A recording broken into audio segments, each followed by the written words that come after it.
আত্মীয় স্বজনদের সাথে মিশি, কিন্তু একটা জিনিসে যে জিনিসটা আমাদের ঘাটতি রয়েছে সেটা হচ্ছে আমাদের কেউ হচ্ছে আহ কখনো পার্সোনাল বাজেটিং বা ফাইন্যান্স ইনভেস্টমেন্ট এগুলো নিয়ে কখনো কেউ কথা বলে না।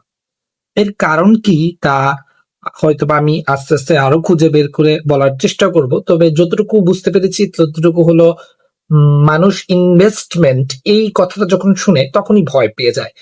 আর মানুষের মধ্যে এই যে পার্সোনাল বাজেটিং বা ফাইন্যান্স নিয়ে এত ইন্টারেস্টেড থাকে না, অথচ প্রত্যেকটা মানুষেরই ফাইন্যান্স নিয়ে একটা প্রাইমারি নলেজ কিংবা বেসিক নলেজ থাকা উচিত ছিল। আমরা ৩০০ টাকা কামাই, কিন্তু টাকা ম্যানেজ করা বা ব্যবস্থাপনা করার বিষয়টা আমরা বুঝি না অনেক সময়।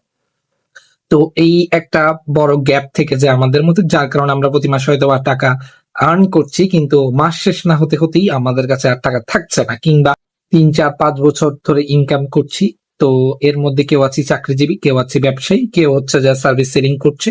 তো এই ক্ষেত্রে অনেকেই হচ্ছে যে টাকা উপার্জন করেছে তার প্রপার কোনো ওয়ে থাকে না, যার মাধ্যমে তারা জানতে পারবে যে তাদের এই যে টাকাগুলো তারা কোথায় খরচ করেছে বা কি করেছে বা কিভাবে তাদের এই টাকাগুলো তারা ব্যয় করেছে।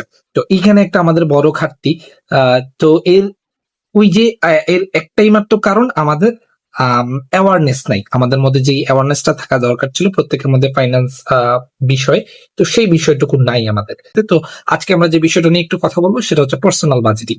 তো পার্সোনাল বাজেটিংটা আসলে কি? পার্সোনাল বাজেটিংটা হচ্ছে দৈনন্দিন জীবনে আমরা প্রত্যেকেই উপার্জন করি, কিন্তু সেই খরচটুকু আমরা কতটুকু ভাবে ব্যবস্থাপনা করতে পারছি, অর্থাৎ মানি ম্যানেজমেন্ট কতটুকু করতে পারছি, তো সেই বিষয়টি নিয়ে আজকে কথা বলার চেষ্টা করব।